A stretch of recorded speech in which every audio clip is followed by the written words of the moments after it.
The bus station lights made everything look colder than it already was. Nora Calloway sat on a plastic bench with her daughter pressed against her side. Wren was 10 years old and still believed things would get better. That, more than anything, terrified Nora. Because Nora had stopped believing that somewhere between Ohio and Kentucky and every shelter that locked its doors at 9, she pulled her coat tighter around the girl. Outside, snow moved sideways through the parking lot lights.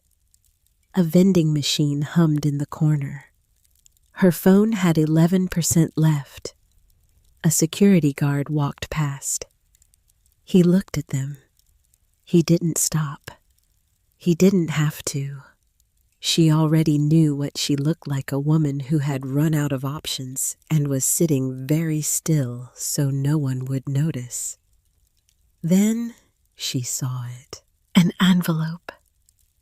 Sitting upright on the bench directly across from her, like it had been placed there. Not dropped, not forgotten. Her name was printed on the front, Nora Calloway. She hadn't seen her own name written down in months.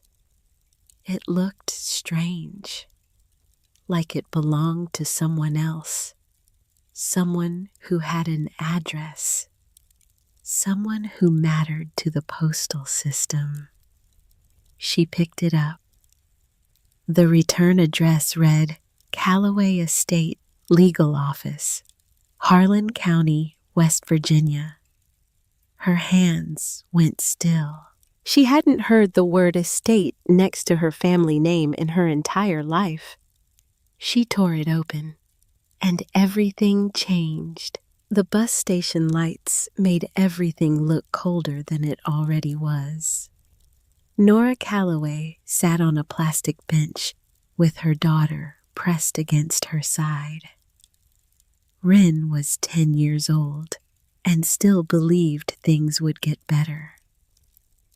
That, more than anything, terrified Nora. Because Nora had stopped believing that somewhere between Ohio and Kentucky and every shelter that locked its doors at 9, she pulled her coat tighter around the girl. Outside, snow moved sideways through the parking lot lights. A vending machine hummed in the corner. Her phone had 11% left. A security guard walked past. He looked at them. He didn't stop. He didn't have to. She already knew what she looked like. A woman who had run out of options and was sitting very still so no one would notice. Then she saw it. An envelope. Sitting upright on the bench directly across from her, like it had been placed there. Not dropped, not forgotten. Her name was printed on the front, Nora Calloway.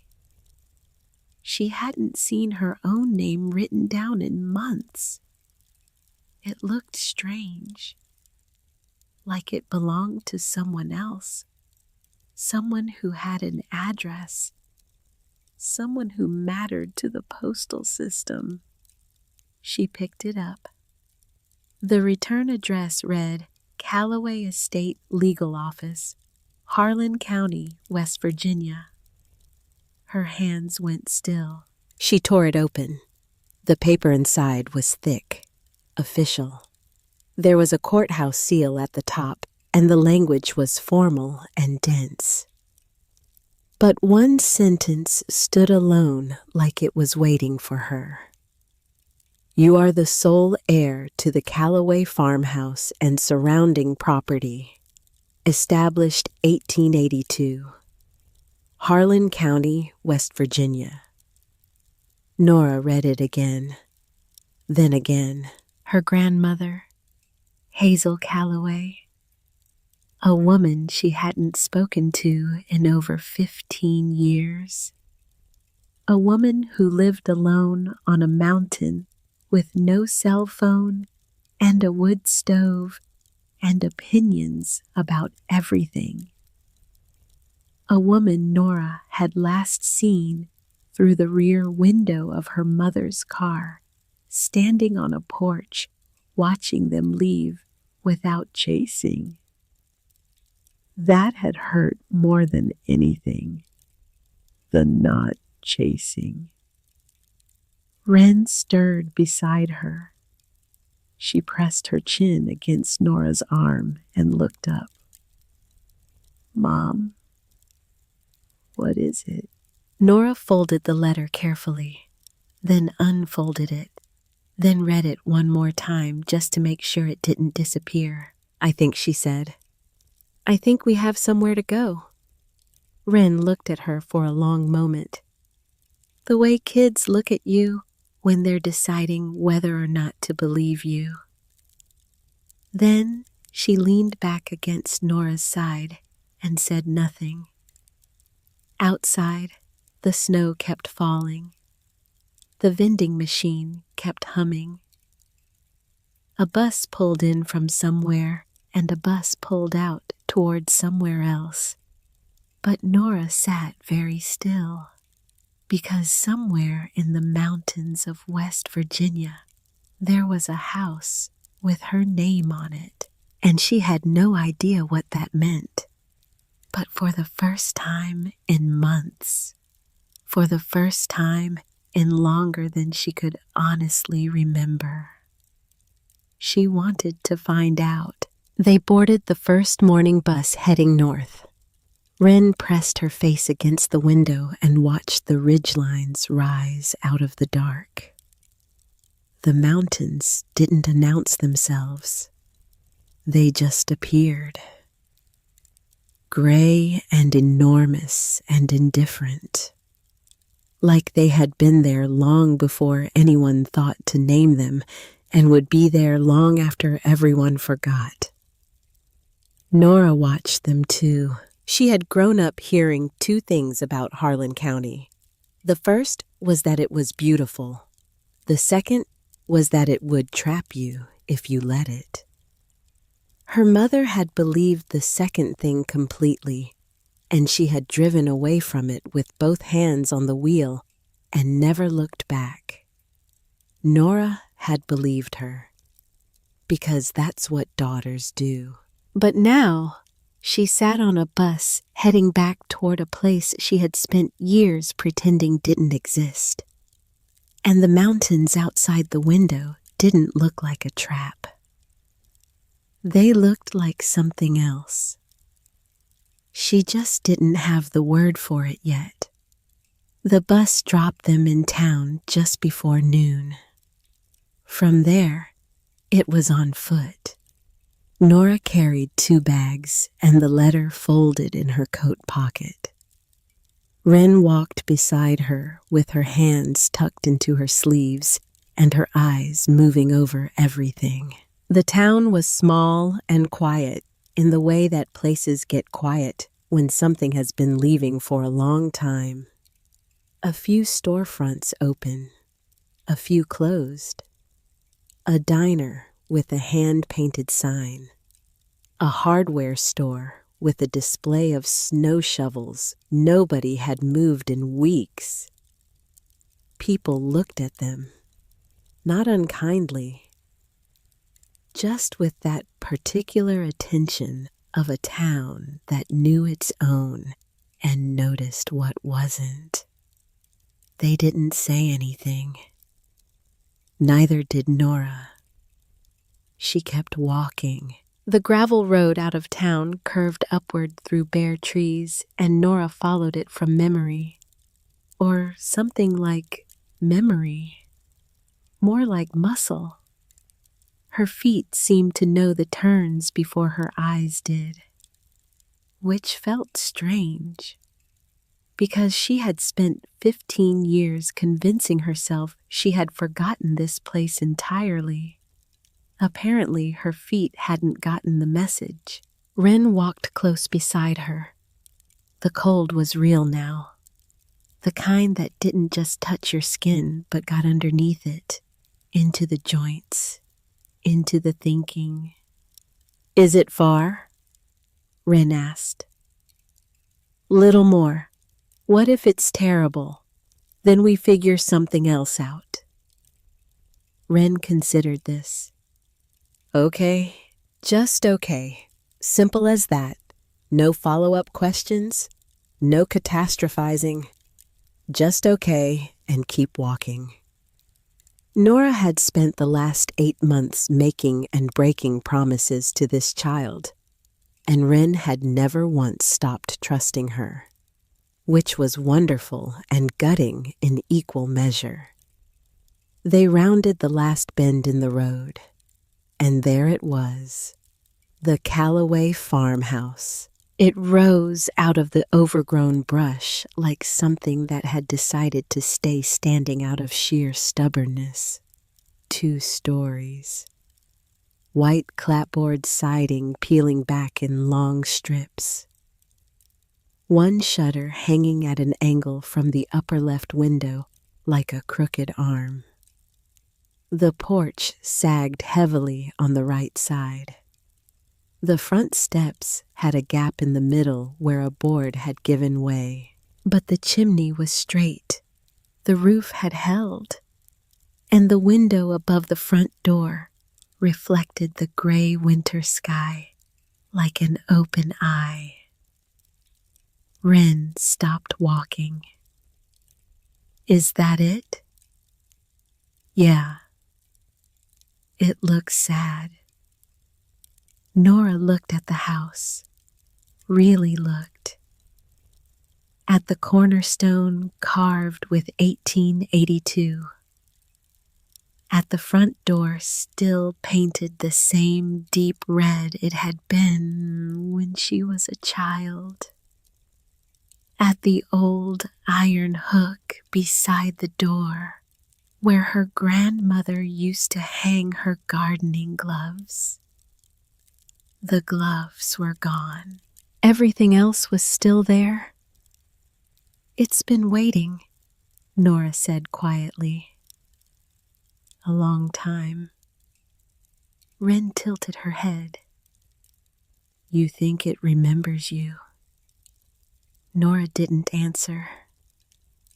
She walked up the porch steps slowly.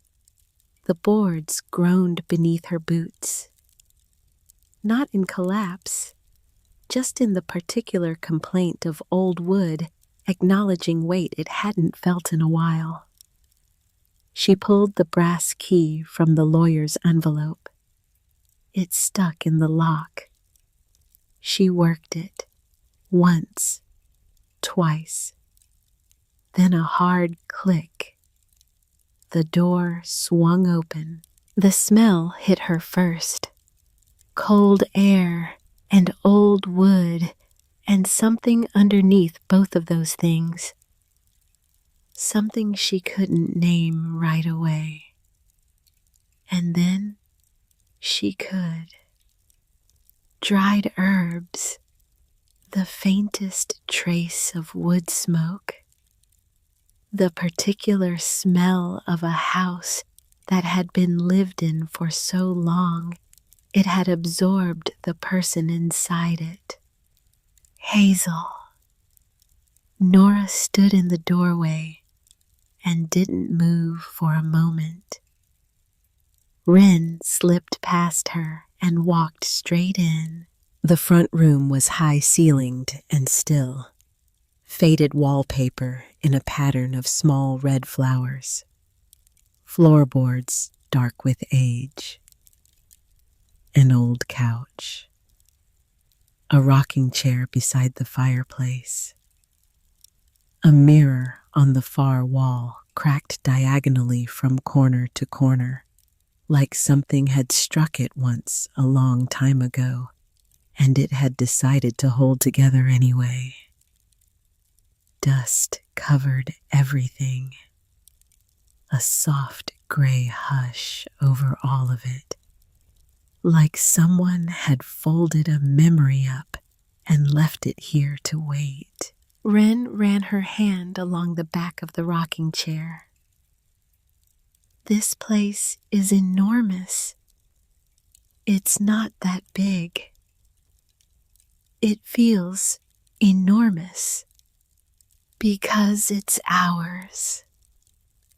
Nora opened her mouth, closed it, because Wren was right, and the word ours landed somewhere in Nora's chest that hadn't been touched in a very long time. They moved through the house slowly. The kitchen had an enamel sink chipped in one corner, and open shelves lined with old mason jars, and a cast-iron stove crouched against the far wall. Nora flipped a light switch out of habit. Nothing. She crossed to the pantry and found the fuse box. She flipped the main breaker, then the others one at a time. A hum. The kitchen light blinked and then held. Wren gasped. "We have light." Nora gripped the counter edge. Light had been a request for months, a ration, a favor, something that belonged to other people's spaces. Here, it was just theirs. She didn't let herself feel it too much. Not yet. There was too much still unknown. But she held the edge of the counter and let herself feel it a little. They explored the upstairs. The small front bedroom had been Nora's during summer visits. The iron bed frame was still there. A dusty quilt in a faded wedding ring pattern folded at the foot. The window looked out over the front porch and through the bare trees to the ridgeline beyond. Nora sat on the edge of the bed. The mattress complained, but held. "Can I have this room?" Wren asked from the doorway. Nora almost smiled. "If you're okay with the ghosts of all my terrible teenage decisions." Wren walked in and sat beside her. "Do ghosts take up much space?" "Surprisingly little." "Good. Then I'll take it." They spent the rest of the afternoon making the house livable, beating dust from cushions, opening windows despite the cold, finding that the plumbing still worked after 20 minutes of coaxing the basement pump. The water that came out ran brown at first, then ran clear. The single kitchen burner that still functioned got them through a can of soup and half a sleeve of crackers for dinner. It wasn't much, but they ate it warm, at the table, in their own kitchen. Wren asked between spoonfuls, "Did Great-Grandma live here her whole life?" "Almost. She left once for a few months when she was young. But she came back." "Why did your mom hate it so much?" Nora turned her spoon in the soup. She thought this place kept her stuck. She wanted something different, something louder. And Grandma thought old things were worth fixing. Wren considered this with the particular seriousness of a 10-year-old processing a complicated truth. "I think old things are worth fixing too." Nora looked at her daughter. "Yeah, I'm starting to think so." After dinner, Wren fell asleep early, worn out from cold and walking and the particular exhaustion of a day that had changed everything. Nora moved through the house alone, by lamplight, her fingers trailing along door frames and furniture, and the spines of old books nobody had touched in years. She wasn't looking for anything. or so she told herself. She was in the kitchen when she stopped. One frame on the wall caught her attention. It was empty. Just a square of faded wallpaper, slightly less faded than the rest. Like something had hung there so long it had protected the paper underneath from the years. But the frame itself didn't feel decorative. It felt deliberate. Nora stepped closer, pressed one corner. A soft click. The frame swung outward on a hidden hinge. Behind it was a small recess cut directly into the plaster wall. Inside sat a metal tin and a bundle of papers tied with string that had once been white and was now the color of old cream. Nora stared. Her first thought was, why hide something like this? Her second thought was, what were you afraid they'd find? She pulled the tin free. It was heavier than it looked. The papers came with it. She set both on the kitchen table and stood looking at them for a moment. The lamp threw orange light across the tin's surface. It was plain, no markings, just old metal worn smooth in the places hands had touched it. She didn't open it, not yet. She heard the stair creak. Wren appeared in the kitchen doorway, hair loose, eyes half open. "Mom, what's that?" Nora held the tin up. "I don't know yet." Wren blinked at it. "Are you going to open it?" In the morning, Wren looked at the tin, then at her mother, then back at the tin. "Okay, but I want to be here when you do." Nora set it back on the table. "Okay." Wren disappeared back upstairs. The fire in the stove crackled low. Outside, the wind came across the mountain in a long, slow wave through the trees. Not violent, just present. The way this place had always been present. Steady and enormous and patient in a way that made human urgency feel slightly embarrassing. Nora sat down at the table. She thought about her grandmother, about a woman who had lived in this house for 60 years and kept her secrets inside the walls. Literally, inside the actual walls. She thought about her mother, who had left this place at 22 and never come back, and spent the rest of her life being loudly certain she'd made the right choice. She thought about herself. 38 years old, sitting in a bus station at 2 a.m. with 11% battery left. She thought about the look on Wren's face when the kitchen light came on. Some things are worth fixing. Yeah. The morning was gray and cold, and the tin sat on the table where she'd left it, waiting with the particular patience of something that has already waited a very long time and knows how. Wren came downstairs fully dressed and sat across from Nora without a word. She wrapped both hands around a mug of hot water because they had no coffee, and she looked at the tin. "Ready?" Nora asked. Wren nodded. Nora pried it open. Inside were photographs, black and white, scalloped edges. Faces looked up at her from another century. Men in suspenders beside horse-drawn wagons.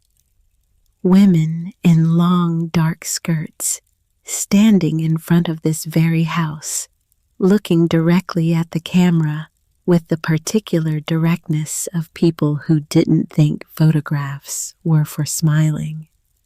And near the bottom, a sharper image. Hazel, young, maybe 30, standing beside a man Nora didn't recognize. He wore a suit that looked too clean for the mountain. He was holding a document rolled under his arm like he owned it. Hazel was looking at the camera, not at him. On the back, in her grandmother's handwriting, the day they tried to buy us out. We said no. Nora turned it over and looked at Hazel's face again. That expression, jaw set, eyes forward, the look of someone who has already decided and is simply waiting for everyone else to catch up. Nora set the photograph aside. The papers beneath were heavier. Survey maps, old deeds, correspondence with letterheads from companies that no longer existed. She unfolded the largest map carefully. It was hand-drawn. Topographic lines curved in tight bands across the page. A ridge, a creek, a narrow footpath, and at the northern field, a small circle with a line through it. Next to it, in Hazel's tight script, Spring House. Original. Do not mark on county survey. Nora leaned in. Do not mark on county survey. That wasn't instruction. That was concealment. She moved to the next document. It bore the seal of a company called Dunning Mineral Partners and was dated 1952. The letter offered what it called fair compensation for subsurface access rights across the full extent of the Callaway property. The language was polite, the way a threat can be polite when the person making it has enough money to be patient. Below it, a response in Hazel's handwriting. Short. No greeting. No signature line. Not enough. Not for what you want. Not for what this place has already given. And below that, the company's response. Longer. More formal. Still polite. But the message underneath the politeness was clear. Progress would happen, with or without her cooperation. Nora sat back in her chair. Wren was looking at one of the maps. She touched the circle with one finger. That symbol. It's on the map too. Nora looked. It was. The same circle, the same downward line, marked on the northern field.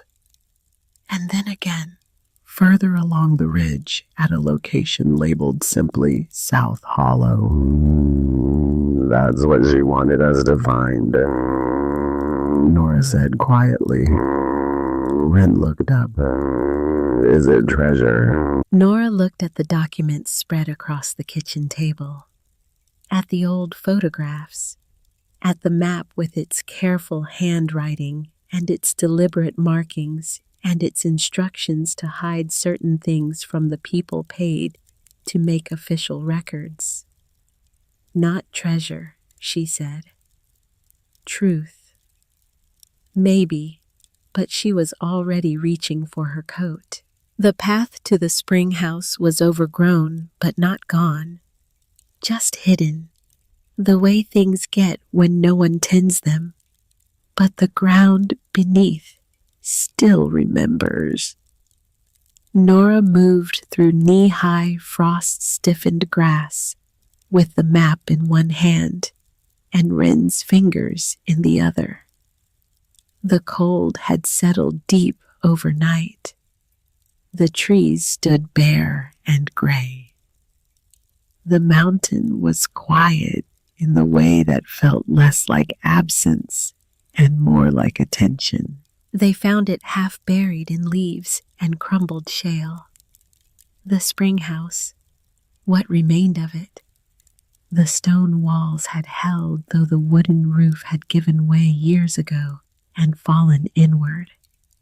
Water still ran nearby, a narrow trickle from somewhere under the rocks.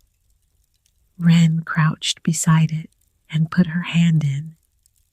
It's warm. Nora touched the water too. Not hot, but noticeably warmer than the air. Warmer than the frozen ground surrounding it. The stone wall behind the spring was rough and mossy. Nora brushed snow from it with her sleeve, looking for the symbol from the map. And then she found it. Faint, almost worn away. A circle with a line through it carved into a slab of gray shale near the base. She pressed her palm flat against it. It gave. Just slightly. Not like loose stone. Like something built to give. She pushed harder. A low groan. Dust falling. And then the slab swung inward on a hinge that should have rusted shut decades ago, but hadn't. Because someone had built it right. Someone had built it to last. Cold, stale air spilled out. Behind the stone was a passage, narrow, dark, just wide enough for a person to move through sideways. Wren looked at her. Nora looked back. She lit the flashlight from her coat pocket and aimed it into the dark. The passage was short, maybe 20 feet. It ended in a small chamber, carved directly into the rock. The walls were rough stone. The floor was packed earth. And in the center sat a wooden chest, dark with age, but intact. She stepped inside, tested the floor, then waved Wren in. The chest opened without a lock. Inside were 3 bundles. The first held letters bound in twine, dozens of them, dated across 3 decades. Some addressed to lawyers, some to government offices, some to no one at all, just written into the air like prayer or protest. The second bundle was maps, more detailed than anything she'd found in the tin. Geological assessments, water table measurements, annotations in Hazel's handwriting, tracking how the land changed across seasons and years. The third bundle was wrapped in linen cloth. Nora unwrapped it carefully. A cylindrical metal case. On its side, stamped in faded ink, Harlan Valley Geological Survey. 1901. Private record. Her hands weren't entirely steady. She cracked the wax seal, unrolled the parchment inside. The document was dense with technical language, survey measurements, depth calculations, composition analysis. But the conclusion was not dense at all. It was plain. It said that the mineral concentrations beneath the southern ridge of the Callaway property were significant. Rare. The kind of thing that changed the value of land from agricultural to something else entirely. The kind of thing that explained why a company called Dunning Mineral Partners had sent polite, threatening letters in 1952. The kind of thing that explained why Hazel had hidden this document inside a rock on the side of a mountain and told no one. Nora stared at the parchment. Wren's voice came from just over her shoulder. "Is that real?" "Yeah." She knew, Wren said. Grandma knew the whole time. Nora nodded slowly, and she chose silence over fortune. The chamber around them was still, the stone walls pressed close. Somewhere above them, the mountain continued being enormous and old, and completely unbothered by the fact that two people were crouching inside it, trying to understand what had been hidden here and why. She didn't want someone to find it, Nora said slowly. She wanted someone to deserve it. Wren was quiet for a moment. Then, "Do you think we deserve it?" Nora looked at her daughter, at her cold pink cheeks and her serious eyes, and the particular way she had asked the question, not fishing for reassurance, just genuinely asking. "I think we're going to try to." They packed everything into Nora's bag and moved back through the passage. The slab groaned shut behind them. Outside, the cold hit like a wall, but the light felt different coming out than going in. Sharper, more real. They made the climb back in silence. At the top of the ridge, Wren stopped and looked out across the valley. The town was visible in the distance. Small, contained, smoke rising from chimneys. "Do you think someone knows we found it?" she asked. Nora looked at the valley too. "I think someone's been waiting for me to come back and look." Wren absorbed this. "Is that bad? It means we have to be careful." Wren nodded. "Okay, just okay again. Simple as that." Back at the house, Nora spread everything across the kitchen table. The photographs and the letters and the survey maps and the parchment from the stone chamber. She laid them in order. Timeline first, then geography, then the correspondence arranged by Cinder. And there it was, the shape of it. Not one secret, a system of secrets. Each piece hidden in a different place. Each piece pointing to the next. Not buried to be lost. Buried to be found. By someone specific. By someone who would understand what to do with it. Or someone who would be forced to figure it out. Nora stood at the table for a long time. She was still standing there when Wren called from the stairs. "Mom." "Yeah, I found something else." The something else was under the floorboard in Nora's old bedroom.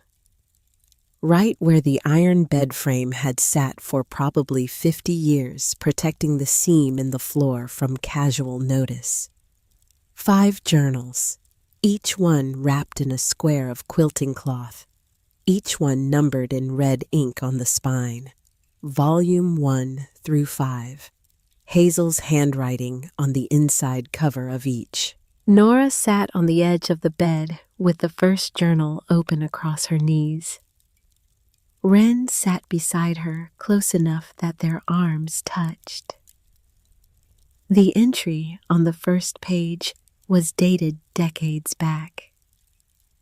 The handwriting was steady and dark. When no one listened, I wrote anyway. Because the paper always listens. Nora's throat tightened. She kept reading. Hazel's voice came off the page the way her grandmother's actual voice had sounded. No wasted words, no decoration, just the thing itself plainly stated. She wrote about the land the way other people wrote about family. Not sentimentally, practically. The way the North Slope held snow longer than the South. The way the creek ran different colors in different seasons. The way the soil near the hollow grew things that shouldn't have grown at that elevation. And then she wrote about people. About the town meetings where she was the only woman in the room and the men spoke around her like she was furniture. About the property assessments that kept coming back wrong in the county's favor. About the years of small erosions, small pressures. None of them individually enough to fight in court. All of them together, a slow and patient siege. Nora turned pages, and then she found it. I lost your mother today. She almost stopped reading. She didn't. Not to death, to a different kind of leaving. She slammed the car door and told me I loved this land more than I loved her. Maybe she was right. Maybe I do. But this land never walked away from me. It never packed its things and drove away without looking back. It was here in the morning, and it was here at night, and it never once made me feel like I had to choose between being myself and being loved. Maybe that's a terrible thing to say about a daughter. Maybe it's just honest. I hope someday she finds something that stays. I hope someday the girl she took with her finds something that stays too. Nora closed the journal. Wren didn't say anything. She just leaned her head very slightly against Nora's shoulder. The house was quiet around them. The fire in the stove crackled low. Outside, the wind moved through the trees in that long, unhurried way it had, like it had nowhere to be and had already decided. Nora sat with her mother's name unspoken between herself and her grandmother's handwriting. Sat with the particular grief of understanding someone too late, of seeing the shape of a wound clearly only after the person who made it was gone. Her grandmother had been lonely. Her mother had been hurt, and Nora had grown up in the space between those two things without ever knowing the name of the place she was in. She knew its name now. She placed her hand flat on the journal cover, felt the worn cloth, felt the edges of the pages beneath. Decades of Hazel's careful observation. Decades of record-keeping for an audience that never came, until now. She looked at Wren. She didn't say anything. Wren didn't either. But something passed between them in the quiet of that room.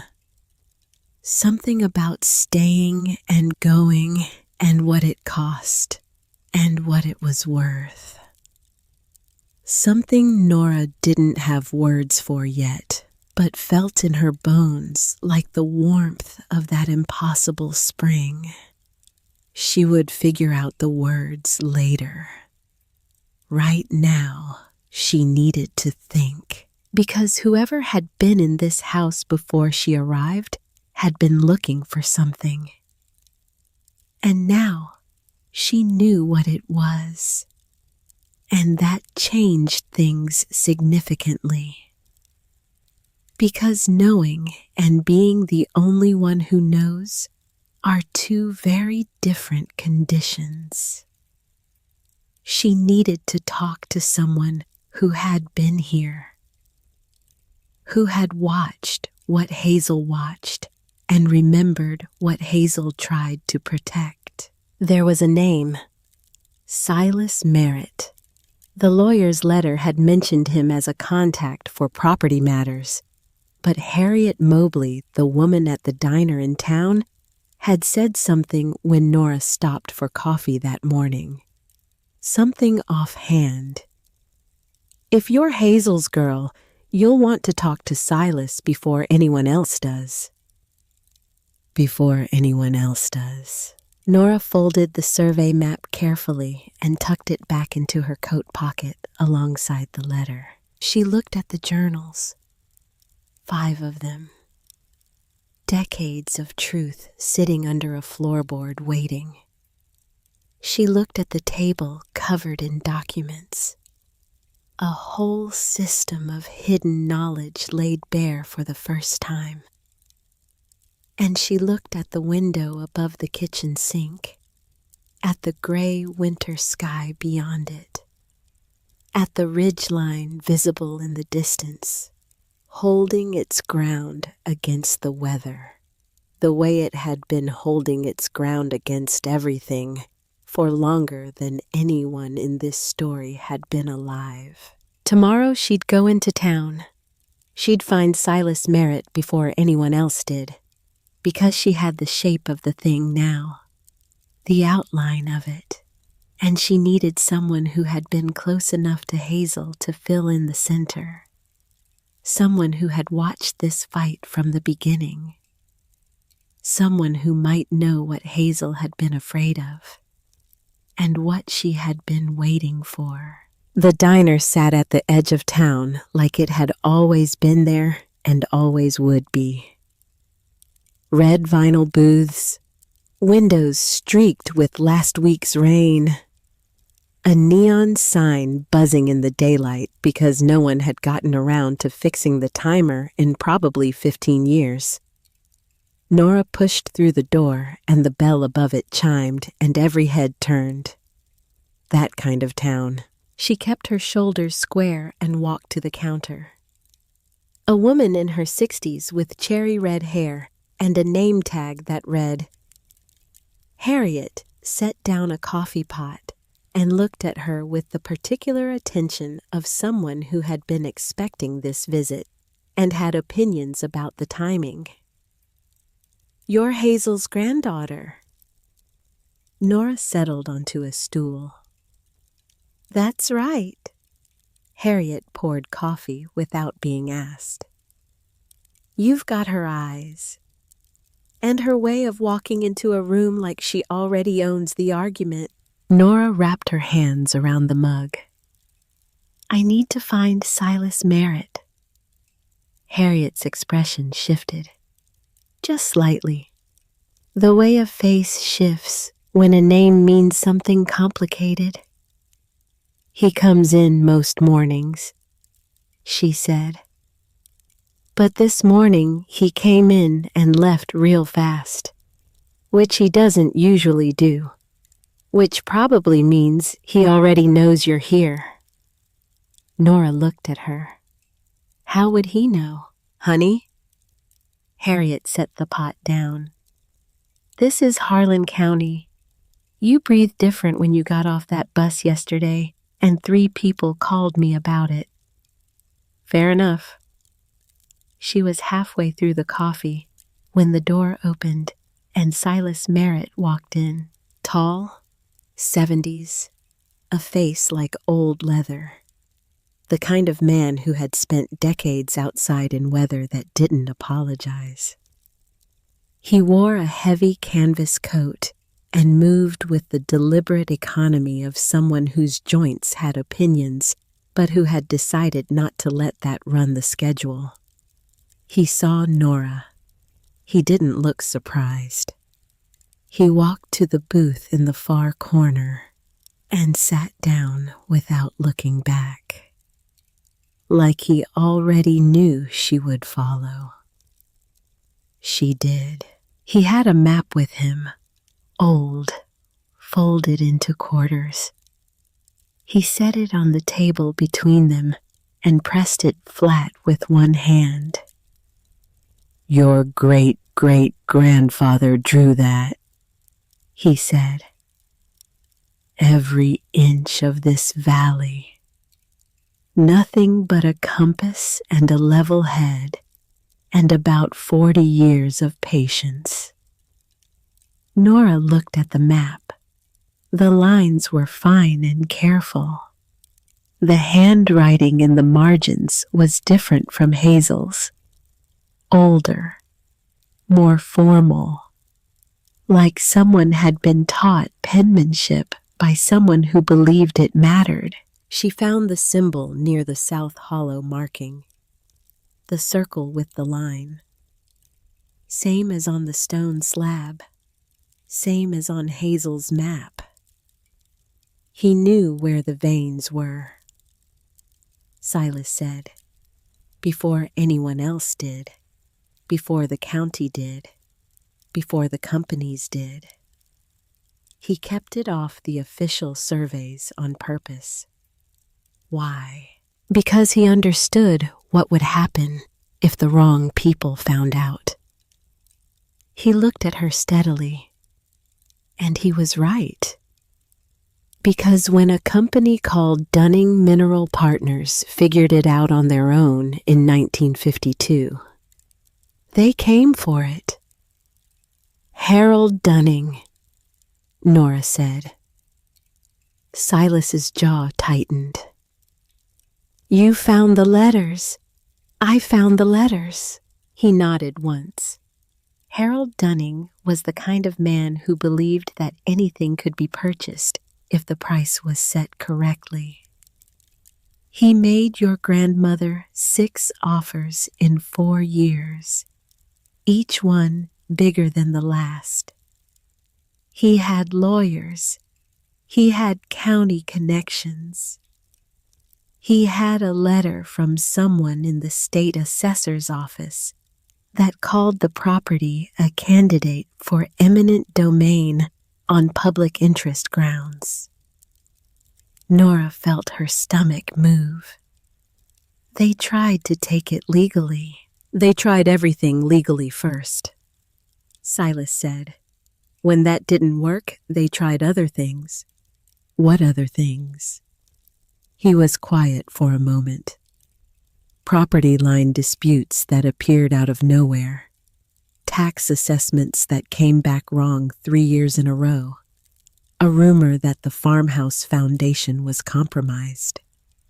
An inspector who showed up unannounced with paperwork that turned out to have a forged signature. Nora stared at him. Hazel fought every single one. He continued.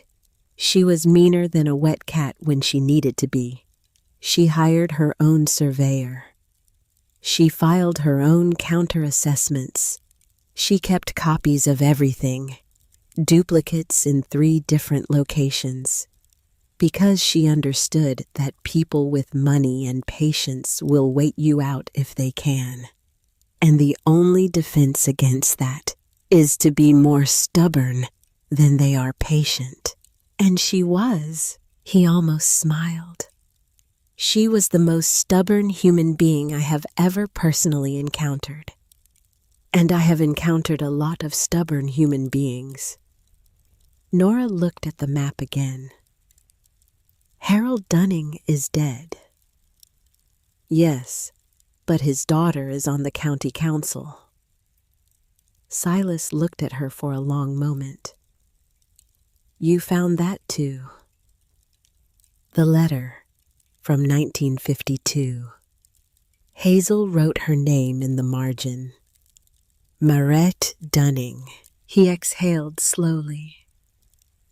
Marie grew up hearing her father talk about this land the way some men talk about a debt they're owed. Like it was always supposed to be theirs, and the only question was how to collect. He paused. I don't know what she believes herself. I genuinely don't. But I know she signed the paperwork that put the Northern Ridge rezoning on the council agenda. Nora felt the thing she'd been carrying since she opened the tin get heavier. When is the vote? End of the month. How long have they been planning it? He reached into his coat pocket and pulled out a folded sheet of paper. Set it on the table beside the map. It was a photocopy of a meeting notice. The date at the top was 3 weeks before Hazel died. Nora looked at it, then looked at Silas. They scheduled the vote while she was still alive. He nodded. They knew she was dying. He nodded again, smaller this time. Like the acknowledgement itself cost something. Nora sat with that for a moment, with the particular coldness of it, not anger yet, just the clear, cold fact of it settling in. They didn't wait for her to be gone out of respect. They scheduled the timeline around her dying, like it was a logistical factor, like she was a logistical factor. Silas said nothing. He didn't need to. Nora folded the meeting notice and put it in her pocket alongside everything else she was carrying. There was one more thing. She looked at him directly. Someone was in the house before I arrived. Coffee on the table. Drawer left open. Muddy boot prints on the kitchen floor. Silas didn't look away. He also didn't answer right away. The silence stretched. Nora waited. That was me, he said finally. The words landed flat and simple. Nora kept her face still. Why? He reached into his coat again. This time, he pulled out an envelope. Legal size. Sealed. With Hazel's handwriting on the front. For the Land Conservation Office, Harlan County. He set it on the table. She wrote it 2 months before she died. He said, had it witnessed, had it notarized, everything done right. She just never sent it. And when she passed, I went to the house because I was afraid of who might get there first. I took it because I didn't know who was coming. I didn't know if whoever inherited the property would understand what it was or what to do with it. Nora looked at the envelope, and if it had been someone else, someone who wanted to sell, then I would have kept it safe until the right time. He said quietly, which is what Hazel asked me to do if it came to that. Nora picked up the envelope, turned it over. The seal was intact. Why are you giving it to me now? Because you went to the spring house, he said. Because you found the chamber. Because you're sitting here asking the right questions instead of the wrong ones. He paused. And because you sound like her. Not your voice, just The way you hold your ground when you're scared. Nora looked at the envelope in her hands. Am I scared? You'd be foolish not to be. She tucked the envelope into her coat. She stood. He stood. Be careful who you trust in this town, he said. Not because everyone is against you, but because some people are against you without knowing it. They've been told a story about this land for so long, they've stopped questioning whether it's true. Nora looked at him. What's the story they've been told? That it's empty, he said. That it's just sitting there. That it could be something useful instead of something forgotten. She picked up the old map from the table. Can I keep this? That's why I brought it. She walked out of the diner, and the bell above the door chimed again. Outside, the cold was harder than it had been that morning. The sky had gone the color of old pewter. Down the street, a truck idled at a red light. A woman walked a dog past the hardware store. The town moved at its ordinary pace like nothing had shifted. But something had. She could feel it. Back at the house, Wren was at the kitchen table with the survey map spread in front of her and a pencil behind her ear, like she had been there long enough to develop habits. She had arranged the documents in a grid. Oldest to newest, left to right. She looked up when Nora came in. I organized them. I can see that. The ones from the valley floor are different from the ones from the ridge. The soil composition, the water measurements. They're describing two different things, basically. Nora hung her coat and sat across from her. How do you know what soil composition measurements look like? Wren shrugged. I read the labels. Nora looked at the grid of documents, at her 10-year-old daughter who had been sitting here quietly turning old papers into a system. She thought Hazel would have liked you very much, she said. Good work. Wren beamed, then went serious again immediately because she had inherited something of Nora's suspicion of sentiment. What did Silas say? Nora told her. All of it. The 1952 history. The vote scheduled before Hazel died. The envelope. The fact that Silas had been in the house. Wren listened without interrupting, which was unusual for her, which meant she understood the weight of it.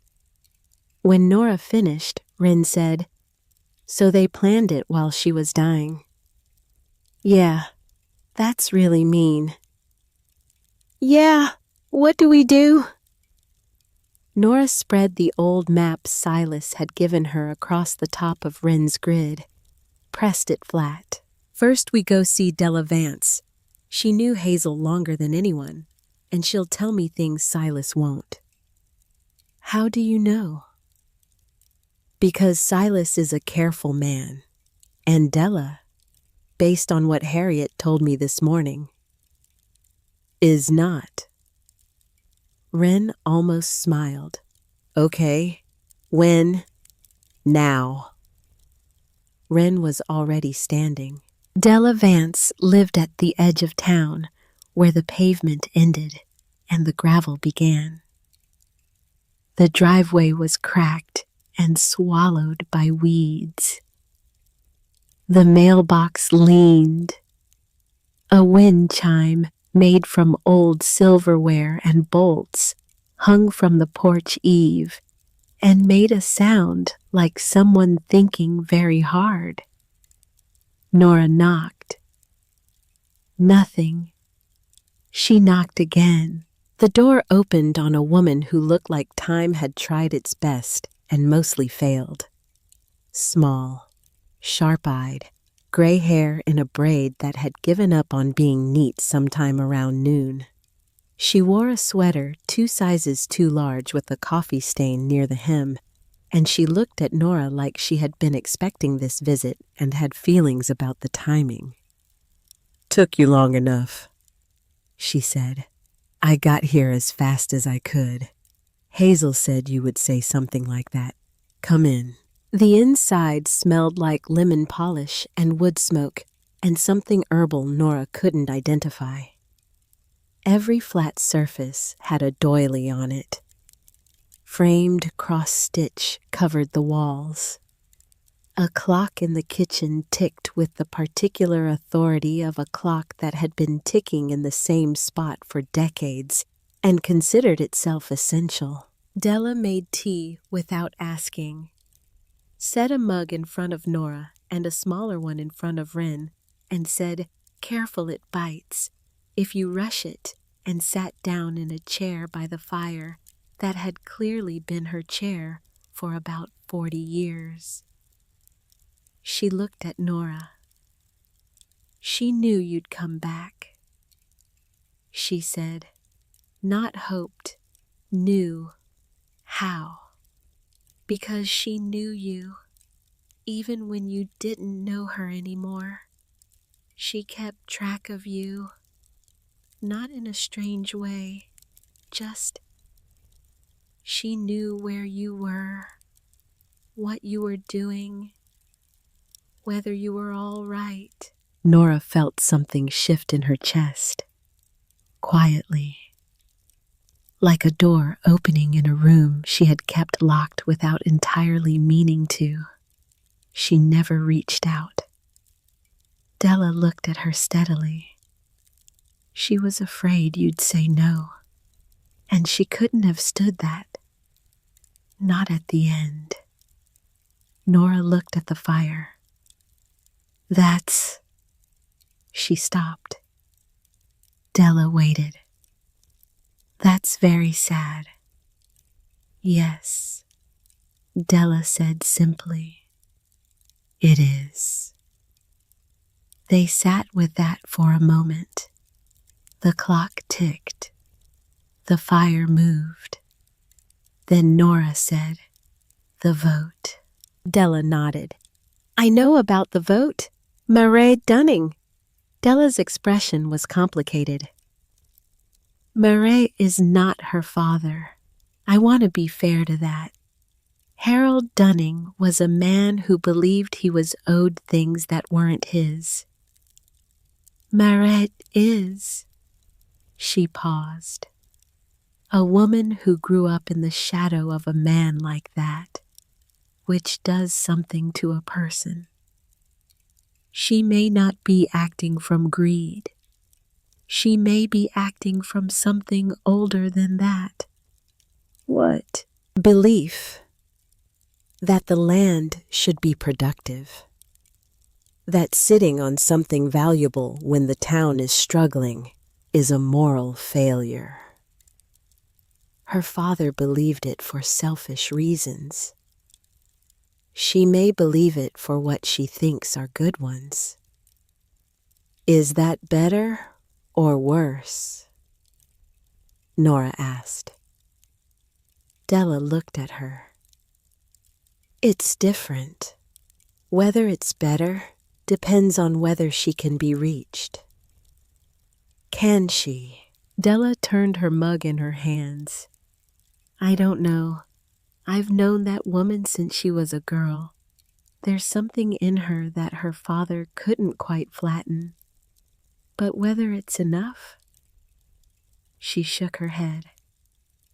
"That I can't tell you." Nora reached into her coat and placed the locket on the table between them. Della looked at it. "She left this with you," Nora said. "Silas told me." Della reached out and touched it gently, then pushed it toward Nora. "She meant for you to have it." Nora opened it. One side held a photograph so small and worn she almost couldn't make out the face. But it was Hazel. Young, maybe 25, smiling in the way people smile when they don't know anyone is watching. The other side had words engraved in letters so small, Nora had to tilt the locket toward the lamplight to read them. This land remembers who loved it. Della's voice was quiet. She didn't leave you money. She couldn't. There wasn't much. She left you the thing she thought was worth more. Nora closed the locket. Memory and position, Della said. What you do with what she protected, that's yours now. Nora held the locket in her closed fist. She didn't leave you a house. Della continued. She left you a fight. The question she was always asking herself about you, from the time you were small, was whether you were the kind of person who would hold the line or find a reason to step back. What did she decide? Della looked at her. She left you the house. That's not an answer. It's the only one that matters. They stayed until the light outside had gone the color of cold brass, and Wren had read through 2 of Della's books and eaten a piece of cornbread Della produced from somewhere without ceremony. At the door, Della pulled Nora close briefly and said in a low voice, "Don't be polite with them. Polite people get run over in this county. It's geography." Nora almost laughed. Almost. The drive home was quiet. Trees moved past the windows. Lights appeared in distant houses. The road wound back up into the mountain, and the mountain accepted them with its customary indifference. Back at the house, Nora made dinner. Simple, what they had. Wren set the table without being asked. They ate without talking much. Afterwards, Wren went up to read, and Nora sat at the kitchen table with the documents and the locket and the envelope Silas had given her, and the folded meeting notice and the map from Silas's coat pocket. She arranged them. The 1901 geological survey from the South Hollow Chamber. The 1952 letters from Harold Dunning. The meeting notice from 3 weeks before Hazel died. The letters in Hazel's handwriting from the chest. The envelope addressed to the Land Conservation Office. She looked at the line they made. Not random, not accidental. A pattern. A century of the same fight returning in different forms with different faces and the same intention underneath. The land. Always the land. She opened the 3rd journal and turned to a page she had marked that morning. They think stubbornness is a flaw, Hazel had written. They think holding on is the same as being stuck. But there is a difference between a woman who cannot move and a woman who will not. I know which one I am. I've always known. The question I could never answer is whether the people who come after me will know the difference too. Nora set the journal down.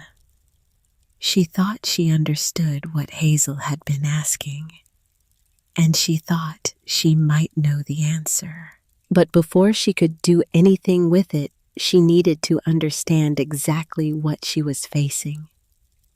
Not just the history of it, the present shape of it.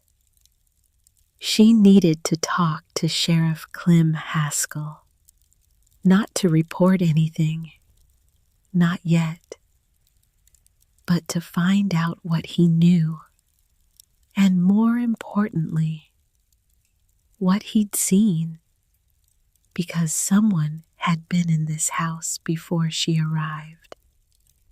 Someone with clean boots and local knowledge and the confidence to enter a dead woman's property without worrying too much about consequences. And she wanted to know if the sheriff had an opinion about who that was. She put the journals away in the sewing table's false bottom. The one she'd found her second day here built into the underside of the old cabinet in the living room. She stacked the documents carefully on top, closed the latch, pulled the rug across the seam. Then she went upstairs. Wren was already asleep, book open on her chest, lamp still on. Nora turned off the lamp, stood in the dark for a moment listening to the house. It breathed the way old houses breathe, slow, settled, like something that had made its peace with time. She thought about what Della had said. She didn't leave you a house. She left you a position. She thought about what Silas had said. You hold your ground when you're scared. She thought about the meeting notice dated 3 weeks before Hazel died, about the careful bureaucratic patience of it, about the way some people plan around a dying woman like she's a variable in a spreadsheet. She stood in the dark of Wren's room, and she let herself feel something she'd been keeping at arm's length since she tore open the envelope at the bus station. Anger, real, clean, clear. Not panic, not grief. Anger, the kind that didn't cloud thinking, the kind that sharpened it. She would go see Clem Haskell in the morning, and she would ask him plainly what he knew and what he'd seen, and whether he intended to do anything about it. And then, depending on his answer, she would figure out what came next. She walked back to her own room, lay down on the iron bed, looked at the ceiling in the dark. Outside, the wind moved through the mountain trees the way it had been moving through them for longer than anyone had kept records. Long before the 1901 survey. Long before Harold Dunning wrote his first polite, threatening letter. Long before Hazel sat in this house alone and wrote in her journals for an audience she could only hope would come. The house held the sound of it, that long, slow wave of wind through bare branches. Not a warning, not a welcome, just the mountain doing what it did, staying. The sheriff's office smelled like coffee and old paper, and the particular quiet of a place where serious things got decided without ceremony. Sheriff Clem Haskell was at his desk when Nora walked in. 60s, a face that had seen things and decided to hold them calmly. He looked up and set his pen down and did not look surprised. "Figured I'd see you soon," he said. Nora sat across from him. "How much do you know?" He laced his fingers on the desk. "About the history of your family's land. Enough. About what's been happening the last few weeks, more than I'd like. Tell me." He was quiet for a moment, choosing. She could see him doing it, not deciding whether to be honest, deciding how much honesty served the situation. "There's been activity on the parcels adjacent to yours," he said. "the ones that got sold off over the years to various holding companies. Most of those companies trace back, if you follow the paperwork far enough, to the same source. Dunning." He nodded. "Not Harold anymore, but the family's interests have been managed through a series of entities since he died. The latest is connected to a consulting firm, goes by the name of a man called Grant Hollis." Nora kept her expression steady. "He's already been to my door." "I know," Haskell said.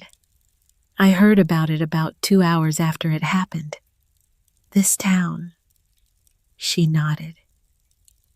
"He made an offer. I declined." He looked at her. "He'll come back." "I know. They don't need your land directly," he said. "They need access through it, or around it, and they've been buying up everything on the perimeter for years. Small parcels, quiet transactions. Nothing individually significant enough to draw attention. Until the vote." "Until the vote," he confirmed, "which rezones the corridor, which makes their existing holdings suddenly worth considerably more, and which gives them legal grounds to petition for access rights across the ridge." Nora said, "They don't need to buy my land. They just need to make it impossible to use." He nodded. "Property access disputes, utility easement claims. They have 3 different legal mechanisms they can deploy. None of them flashy. All of them designed to wear down someone without the resources to fight indefinitely." She looked at him. "Have you reported any of this?" "To who?" he said. Not bitterly, just plainly. "The county council is the body that oversees land use decisions in this jurisdiction, and the council chair is Merritt Dunning." He didn't answer, which was its own answer. Nora said, "Can you help me?" He was quiet for a long moment. Then he said, "I can tell you what I know. I can keep my eyes open. I can make sure that whatever happens, happens in the light." He paused. "But I can't fight a council vote. That's not in my jurisdiction. What happens at that meeting depends on what happens before it." She understood. She stood. He stood. "One more thing," she said. "The person who was in my house before I arrived, the coffee on the table, the boot prints." He met her eyes. "I'm going to say I don't know what you're talking about." She looked at him. "And you're going to believe me," he said. "Because whether or not it's literally true, the alternative explanation involves a conversation that doesn't benefit either of us right now." "Silas," she said, not a question. He said nothing, which was its own answer. Again. She walked out into the gray morning. Owen Danner was leaning against the hood of his truck outside, arms crossed, watching the street with the stillness of someone who had been waiting long enough not to look like he was waiting. He looked at her when she came out. "You talked to him." She zipped her coat. "He told me what I needed to know." Owen nodded. "The vote's in 3 weeks," he said. There's a community meeting 2 days before. Town hall style. Anyone can speak. I know. You going to? She looked at him. Yes. He uncrossed his arms. There are others, he said. Besides me and Harriet. People who haven't sold. People who've been watching what's been bought up around them and doing the math and not liking what it adds up to. How many? Enough to make noise, he said. Maybe not enough to change the vote on their own, but enough that if someone is standing up front with a clear story and real documentation, it becomes harder for the council to ignore. She looked at him for a moment. The particular directness of a man who didn't spend words he didn't mean. I'll need a few days, she said. Take what you need, he said. But not more than 2 weeks. After that, the pressure on the fence sitters gets too strong. She nodded. He nodded. They went their separate ways. Back at the house, Wren was at the table with the laptop open and a look of deep concentration on her face. She looked up when Nora came in. I've been thinking. Nora took off her coat. Tell me, all the documents we have, the maps, the geological surveys, the letters, the journal pages, we have them. But they're paper, and paper can disappear. Nora went still. I know because someone already proved that. Wren continued. They broke in once. They could break in again. And if the documents are gone, we can't prove anything. Nora sat down. Wren turned the laptop toward her. I want to scan everything, she said. Every page. Upload it somewhere. Somewhere off this property. Nora looked at her daughter. When did you start thinking about this? Wren shrugged. When you were at the diner yesterday, I was here alone and I kept thinking, what if someone came while I was here? What would I do? And I realized the most important thing wasn't to protect me. It was to protect the information. Because if the information is safe, then we can always rebuild. But if it's gone, then we can't. 10 years old. Nora looked at her daughter for a long moment. We'll start tonight, she said. Every page. Wren nodded. Good. That night, they worked by lamplight. Wren fed pages through the scanner Nora had found in Hazel's bedroom closet, still in its box, never opened. A gift, maybe, from someone who had known what Hazel was preserving, or from Hazel herself in some moment of forward planning that had looked too far ahead to be acted on before time ran out. The scanner was slow. They worked in shifts, one scanning, one refolding and replacing. The fire crackled. The clock in the hallway ticked. At some point, past 9, Nora heard a car slow outside. She went to the window. A black SUV, no plate visible on the front. Tinted windows. Moving slowly past the property line. Not stopping. Just moving slowly enough that the message was clear. We know you're here. We're watching. We're patient. She stood at the window until the car was gone. Then she stood there a little longer just to make sure. Wren had stopped scanning. She was standing in the kitchen doorway. "Them," she said. Probably. Nora kept her voice level. "Are you scared?"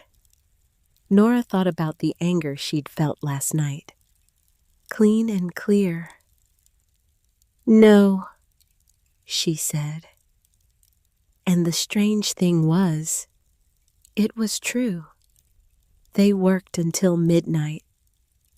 By the time Wren fell asleep at the table, Nora had uploaded 4 folders to the cloud account Wren had set up. Everything labeled, everything backed up. 3 copies in 3 different locations, the way Hazel had stored her documents in 3 different hiding places. Because some lessons transcend generations.